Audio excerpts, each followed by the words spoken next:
నమస్తే. ప్రస్తుతం మనతో పాటు సీనియర్ జర్నలిస్ట్ జగదేవ్ ఉన్నారు. ఆయనతో మాట్లాడదాం. నమస్తే సార్. నమస్తే సార్, శాంతి లీలలు దేవాదాయ శాఖలో అని చెప్పేసి ఒక మెయిన్ పత్రికలో వచ్చింది. అది అందరం చదివేదే, ఎందుకంటే దాంట్లో అక్యురసీ ఉంటుంది అని చెప్పేసి అందరం ఎక్కువ అదే పేపర్ చదువుతాం. సో ఏమంటారు, మీరేమంటారు? అసలు ఎక్కువగా టార్గెట్ చేస్తున్నారనొచ్చా, లేకపోతే నిజంగానే జరుగుండొచ్చు అంటారా? ఎక్కువగా విజయసాయి రెడ్డిని బయట తీసుకురావాల్సిన పరిస్థితి అసలు ఏం జరుగుతుందంటారు?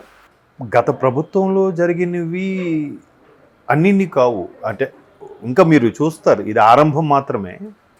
నేను అనుకోవడం తీగలాగితే డొంకంతా కదులుతుంది అని అంటారు కదా, అలాగే నిప్పులేందే పొగరాదు. ఒకటి పొగొచ్చేసింది ఆల్రెడీ, ఎక్కడో నిప్పు రాయితే రాజుకుని ఉంది. సో శాంతి అనే తీగ లాగుతుంటే డొంకంతా కూడా కదులుతుంది. ఎట్లాగా? గతంలో ఆవిడ చేసిన లీలలు, లీలలు అంటే జనరల్గా మనం తప్పుదారి ఎవరైతే పడుతున్నారో వాళ్ళు లీలలుగానే పత్రికా భాషలో మాట్లాడితే. సో అట్లాగా ఎవరు అండతో చూసుకుని ఆవిడ అలా చేస్తారు, ఎవరు దన్నుతో ఆ విధంగా ఆవిడ అన్నీ పాస్ చేసేస్తుంటుంది. ఒక అధికారికి విచక్షణ ఉంటుంది, ఎంతో కష్టపడి చదువుకొని ఆ స్థాయికి వస్తారు.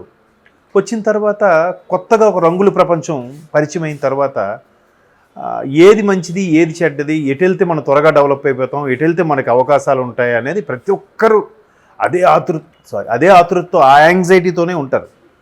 సో మేబీ ఈమెకి కొన్ని ఛానల్స్ టచ్ అయ్యి ఉంటాయి. టచ్ అయ్యి అంటే గత ప్రభుత్వంలో అవి సర్వసాధారణంగా కనిపించాయి.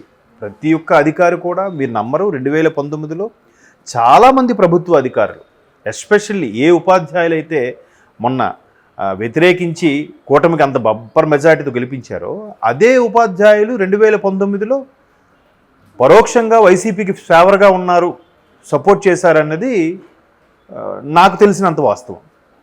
ఎందుకంటే బాబు గారి పాలనలో కొన్ని సరే చూసాము, ఈయన ఒక ఛాన్స్ అని అడిగాడు, ఆయన ఎలాగా 5 ఏళ్ళు ఇచ్చాము, ఈయనకు ఒక 5 ఏళ్ళు ఇద్దాము, ఎట్లా ఉంటుందో, ఎట్లాగూ కసిగా ఉన్నాడు కాబట్టి ఆయన డిఫరెంట్ పంథాలు, ఆయన ఒక మార్కు చూపిస్తాడేమో, ప్రజల్లోకి వెళ్ళి ఇంతగా తిరుగుతున్నాడంటే ప్రజల కోసం అంతగా పట్టించుకుంటాడేమో అనుకున్నారు.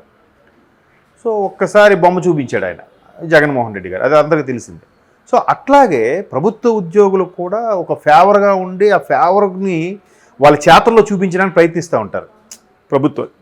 సో ఇక్కడ కూడా ఎప్పుడైతే వైసీపీ వచ్చిందో చాలా సంక్షేమ పథకాలకు సంబంధించి కలెక్టర్ ఆఫీస్ తాకట్టు, జిల్లా పరిషత్ తాకట్టు, ప్రభుత్వాలు చాలా ప్రభుత్వ రంగ సంస్థలను తాకట్టు పెట్టడం, డబ్బులు తీసుకురావడం ఎక్కడైనా ఉందాం ఇంతవరకు? ఇంతకుముందు ఇన్నేళ్లలో ఎప్పుడైనా ఉందా? ఆయన ప్రతి ఒక్క మొన్న క్యాన్వాసింగ్లో కూడా నాలాగా నా వల్ల ప్రతి కుటుంబము కానీ సంతోషంగా ఫీల్ అయ్యింటే నన్ను ఓటేయండి అని చెప్పాడు. అంతకుముందు చాలామంది చేశారు, వాళ్ళు ఎవరు అలా యాడ్లు వేసుకోలే, ఈయన మాత్రం అలా వేసుకున్నాడు యాడ్లు. దానికి కూడా ఇంతవరకు ఏ ముఖ్యమంత్రి కూడా అలా అనలేదు అంటే అలా ఎందుకంటారు? ఇదే ముఖ్యమంత్రి చంద్రబాబు నాయుడు నా వల్ల హైదరాబాద్ డెవలప్ అయింది, నా వల్ల సైబరాబాద్ సిటీ వచ్చిందని అంటే నేను అంటాడు, అన్నిటికీ నేనే అని అన్నారు. మరి ఇక్కడ జగన్మోహన్ రెడ్డికి నేను ఎందుకని అనలేదు? అదే మీడియా మరి ఎక్కడ కూడా అలాగే విమర్శించవచ్చు కదా. మీడియాలో కూడా రకాలు అయిపోయాయి, ఎల్లో మీడియా, మామూలు మీడియా, న్యూట్రల్గా ఉండే మీడియా, లేదా యాంటీ మీడియా. సో అట్లా దానివల్ల కూడా కొంత నమ్మకం పోతుంది జనాలకి. అయితే ఇక్కడ ఈ అధికారులందరూ ఏం చేస్తున్నారంటే ఎక్కడ ఛాన్స్ ఉంది, మనం ఫేవర్గా ఉంటే మనకు బెనిఫిట్గా ఉంటుంది. ఎప్పుడైతే ఈ వైసీపీ వాళ్ళు ఒక్కొక్కటికి ఈ ల్యాండ్ యాక్ట్ కానీ, లేదంటే అంతకుముందు ల్యాండ్ యాక్ట్ పెట్టకముందే ఏవేవి లాగాలో ఏవేవి చేయాలో చాలా రకాలుగా ప్రయత్నాలు చేసేసారు. ఇప్పుడు అవన్నీ మాట్లాడుకుంటే ఈ రోజు సరిపోదు. సో మొత్తం మీద అలాగుండే వాళ్ళకి ఇట్లా ఎవరైతే లీలలు చేయాలనుకుంటారో వాళ్ళకి మంచి వాళ్ళుగా అనిపిస్తారు కదా. సరైనోడు దొరికాడరా మా మంత్రి, లేదా సరైనోడు దొరికాడు మా నాయకుడు. సార్ ఏంటి సార్ అంటే మన వాళ్ళు ఉన్నారమ్మా, అక్కడ పలానా దేవాలయం సంబంధించి షాపులకి లీజులు ఇవ్వండి, లేదా టెండర్ వేయాలి, ఏ షాపుకి ఎంతకి ఇవ్వాలి, అవన్నీ ఉంటాయి. లేదంటే ఒక కమిటీ పెట్టుకోవాలి, లేదా పాలక సభ్యులు ఉంటారు దేవాదాయ శాఖకు సంబంధించి. ఆ పాలక సభ్యులు ఉన్నప్పుడు అక్కడ షాపులు ఉన్న వాళ్ళకి పాలక సభ్యులుగా ఇవ్వకూడదట. సో షాపులు ఉన్న వాళ్ళకే పాలక సభ్యులుగా ఇవ్వడం, వైసీపీ నేతలకే ఆ షాపులు ఇవ్వడం, లేదా వైసీపీ నేతలు కార్యకర్తలు చెప్పిన వాళ్ళకే అవి కేటాయించడం. ఇంకా అన్నీ జెన్యున్గా అది చెప్పినట్టు చేసుకుంటూ వెళ్ళిపోతే పోలీసులకు చెప్పినా రెస్పాన్స్ లేదు. ఎందుకు? వాళ్ళు ఏం చేయలేరు. పై అధికారి కలెక్టర్ అన్నోడు, లేదా పైన ఆ సుపీరియర్ అన్నోడు సివిల్ సర్వెంటో అడ్మినిస్ట్రేషనో ఒక పోలీసు బాసో వాళ్ళు ప్రభుత్వానికి ఫేవర్గా ఉన్నప్పుడు కింద స్థాయిలో సిన్సియర్గా ఏం చేయగలరు? నువ్వేం పట్టించుకోవా, వాళ్ళకి వదిలేసే వాళ్ళు చూసుకుంటారు అన్నాడు అనుకోండి, కింద స్థాయి సరే సిఐ ఎస్ఐలు ఏం చేయలేరు. సో అట్లాగే ఈవిడ అవకాశం ఉన్న వాళ్ళకి లేని వాళ్ళకి అన్న వాళ్ళకి ఇచ్చేసింది. ఎందుకు ఈమె కూడా ఊరికి ఎందుకు ఇస్తుంది? మేడం మీ గిఫ్ట్ పంపిస్తున్నాను చూడండి, మన వాళ్ళు కొద్దిగా వస్తారు, అది ఓకే చేసేయండి అంటే ఓకే, ఎగ్జాంపుల్ చెప్తున్నా. సో అట్లా ఫేవర్గా ఉండుంటారు. ఆ ఫేవర్గా ఉన్నప్పుడు రాజకీయ నాయకులతో ఎట్లాగూ సత్సంబంధాలు ఉంటాయి. లేదు నాకు సంబంధం లేదు నేను స్ట్రిక్ట్గా ఉంటానంటే అక్కడ ఉండరు, ట్రాన్స్ఫర్ అయిపోతారు, లేదా ఇంకేమైనా జరగచ్చు. ఇవాళ రేపు అంటే గత చరిత్రలో చూసుకుంటే స్ట్రిక్ట్గా ఉండే ఆఫీసర్ని పైకి పంపించేసే సందర్భాలు కూడా ఉన్నాయి. సో అట్లాగా ఈవిడ చాలా ఉన్నాయి, చాలా చేసింది అన్నట్టు కూడా వార్తలు ఉన్నాయి. అలా ఉన్నప్పుడు వీళ్ళ మీద కొన్ని రకాల కేసులు ఇష్యూస్ వచ్చినప్పుడు వీళ్ళకి ఒక ఆర్థిక సలహాదారులు అవసరం, లేదా ఒక పవర్ఫుల్ లాయర్లు అవసరం. ఆ లాయర్లు ఏం చెప్తారు, మీరేం చేయండి. సినిమాలో కూడా మనం అబ్జర్వ్ చేస్తూ మీరు చూసే ఉంటారు, హీరో విలన్ ఉంటే విలన్ కొడుకు ఏం కాదు సార్ నేను చూసుకుంటున్నా, మీ వాడికి చెలరైపోమనండి అన్నట్టుగా చెప్తూ ఉంటారు. దానికి మనం ఏదో అమెండ్మెంట్ పెట్టో లేదంటే ఏదో క్లాస్ పెట్టో మనల్ని బయట తీసుకొస్తా అని. అట్లా లాయర్లు ఇలాంటి పరిచయాలు ఉన్నప్పుడు కరెక్ట్గా అక్కడ సింక్ అవుతుంది. ఒకటి మీరు అన్నట్టు విజయసాయి రెడ్డి గారి అంశము, రెండోది ఈవిడ వైసీపీ వాళ్ళకి వైఎస్ఆర్ వాళ్ళకి ఆ దేవాలయాలకు కానీ దేవాదాయ భూములకి లీజుకి సంబంధించి కానీ ఇవన్నీ ఫేవర్గా చేయడం. ఒకవేళ ఏమైనా ఇష్యూ వస్తే కాపాడడానికి ఆయన పోతిరెడ్డి ఎవరో సుభాష్ అని ఉన్నారు, ఆయన లాయర్ అంట.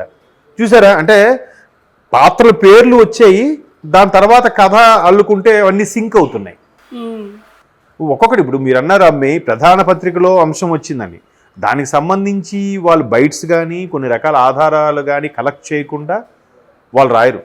సోషల్ మీడియా కాదు కదా ఆ పత్రిక. ఇప్పుడు సోషల్ మీడియా అనుకోండి, అరే సోషల్ మీడియాలో వచ్చింది నిజమేనా అని అడగచ్చు, కానీ పత్రికలో వచ్చింది అలా అడగలేం. 100% దానికి ప్రూఫ్ ఉంటుంది. అఫ్కోర్స్ అలాంటి పత్రికలు కూడా ఇప్పుడు వచ్చేసాయి అనుకోండి, వేరే విషయం. పలానా దగ్గర ఇలా ఉంది, పలానా దగ్గర అలా జరిగింది, లేనిపోని క్రియేట్ చేసి ఈవీఎంలో ఒక పాము వెళ్ళింది అందుకే ఈవీఎం బదలగొట్టారని లాంటివి కూడా రాయొచ్చు. కాకపోతే ఇక్కడికి మీరు అంటున్న సోకాల్డ్ పత్రిక అటువంటి మచ్చలు అటువంటి డిమెరిట్స్ ఏం లేవు కాబట్టి ఒక్కొక్కటిగా తీగలాగితే దొంగ కదిలే అవకాశం ఉంది కాబట్టి ఆవిడ విషయాలన్నీ బయటకు వస్తున్నాయి. ఇంకోటి ఏంటంటే ఆవిడ నేను ఒక ఎస్టీ మహిళని కాబట్టి నా మీద ఈ అభండాలు వేస్తున్నారు అని ఉంది. దానికి మేధావులు చాలామంది చెప్పేది ఏంటంటే ఎప్పుడైతే మీరు చేసిన తప్పును కప్పిపుచ్చుకునే ప్రయత్నం చేస్తారో అప్పుడే కులాన్ని మతాన్ని అంటగట్టి దాన్ని యూటర్న్ తీసుకునేలా చేస్తారు. అంటే ఎస్టీ మహిళ అయితే చేస్తున్నారు, మామూలు మహిళలు భంగపడట్లేదా? పెద్ద జాతిలో లేదంటే అగ్రవర్ణాలకు సంబంధించిన అమ్మాయిలు ఇబ్బంది పడట్లేదా? పడుతున్నారుగా. పెద్ద పెద్ద కమ్యూనిటీ వాళ్ళు కూడా ఉన్నారు కదా ఇష్యూస్లో, ఎలిగేషన్స్లోనూ లేదంటే కరప్షన్స్లోనూ ఇటువంటి లీలలో చేసేవాళ్ళు లేరా? ఓన్లీ ఆ పర్టికులర్ కమ్యూనిటీ వాళ్ళనే టార్గెట్ చేస్తుందా సొసైటీ కానీ మీడియా కానీ? పైగా ఆమె ఆ కమ్యూనిటీ అని చెప్పి ఎవరు చెప్పారు? ఎవరైనా ఎంతవరకు ఏ మీడియా అయినా ప్రచురించిందా? లేదు కదా. ఆమెగానే చెప్పుకుంది. రైట్. అవును. సో ఆయన కూడా విజయసాయి రెడ్డి గారు కూడా సందర్భంలో ఒక ఎస్టీకి సంబంధించిన అమ్మాయిని ఇలా చేస్తున్నారు, మీ వాళ్ళకి చేస్తే ఇలాగా మీరు ఊరుకుంటారా అంటున్నారు. అంటే అక్కడ కూడా ఆయన మళ్ళీ కమ్యూనిటీ పేరెత్తి అసలు రాజకీయాలు ఇలాంటి విషయాలన్నీ కూడా సామాజిక అంశాలు లేవనెత్తి మీలో మీరు కొట్టుకు చావండ్రా అన్నట్టుగా మాట్లాడుతున్నారు ప్రతి ఒక్కరు. బట్ ఆవిడ లీలల్లో అయితే ఒక్కొక్కటిగా బయటకు వస్తున్నాయి. చూద్దాం మరి, ఇంకా ప్రభుత్వం కూడా చాలా జాగ్రత్తగా డీల్ చేస్తున్నట్టుంది ఇట్లా అంశాలు ఇవన్నీ ఉన్నాయి. ఇది ఈ తీగలాగితే ఇంకా ఈవిడి డొంక కదిలి